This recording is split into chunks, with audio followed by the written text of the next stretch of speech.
आज की घटना एक सच्ची कहानी पर आधारित है।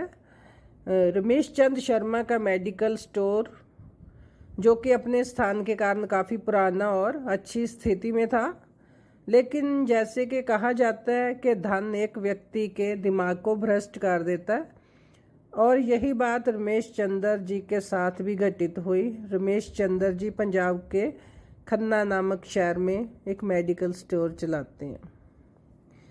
रमेश जी बताते हैं कि मेरा मेडिकल स्टोर बहुत अच्छी तरह से चलता था और मेरी आर्थिक स्थिति भी बहुत अच्छी थी। अपनी कमाई से मैंने ज़मीन और कुछ प्लाट खरीदे और अपने मेडिकल स्टोर के साथ साथ क्लिनिकल लैब भी खोल ली।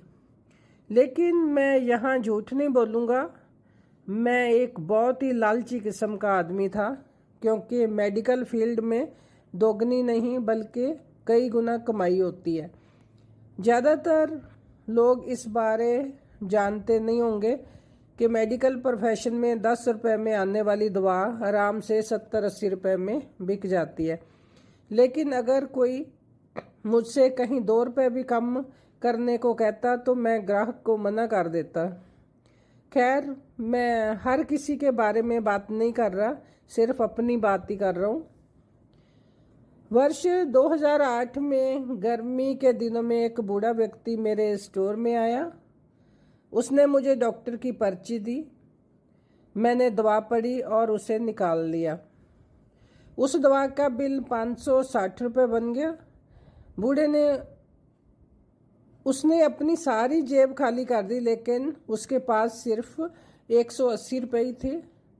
मैं उस समय बहुत गुस्से में था, क्योंकि मुझे काफ़ी समय लग गया था। उस व्यक्ति की दवाई निकालनी पड़ी थी, ऊपर से उसके पास पैसे भी नहीं थे। बूढ़ा दवा लेने से मना भी नहीं कर पा रहा था, शायद उसे दवा की सख्त ज़रूरत थी। और फिर उस बूढ़े व्यक्ति ने कहा, मेरी मदद करो, मेरे पास पैसे कम है और मेरी पत्नी बीमार है, हमारे बच्चे भी हमें नहीं पूछते। मैं अपनी पत्नी को इस तरह वृद्ध अवस्था में मरते हुए नहीं देख सकता। लेकिन मैंने उस समय उस बूढ़े व्यक्ति की बात नहीं सुनी और उसे दवा वापस छोड़ने के लिए कहा।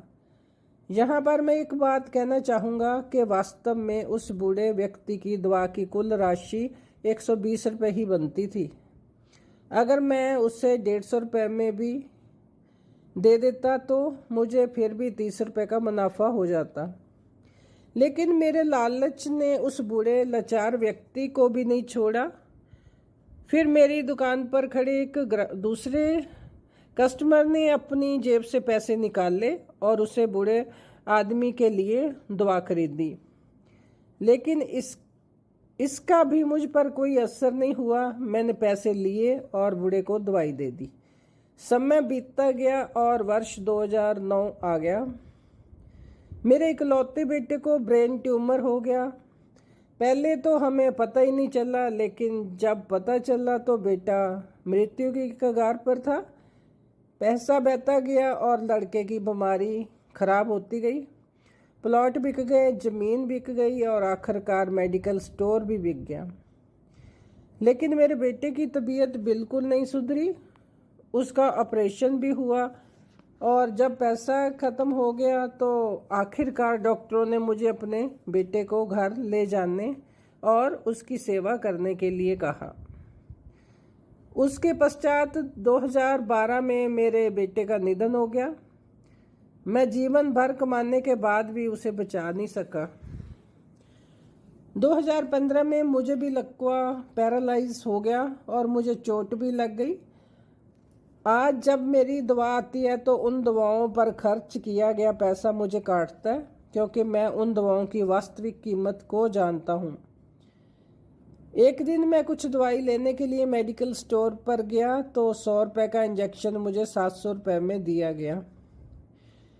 लेकिन उस समय मेरी जेब में 500 रुपये ही थे, तो इंजेक्शन के बिना ही मुझे मेडिकल स्टोर से वापस आना पड़ा। उस समय मुझे उस बूढ़े व्यक्ति की बहुत याद आई और मैं घर चला आया। मैं लोगों से कहना चाहता हूँ कि ठीक है, हम सभी कमाने के लिए बैठे हैं, क्योंकि हर किसी के पास एक पेट है, लेकिन वैध तरीके से कमाएं, ईमानदारी से कमाएं।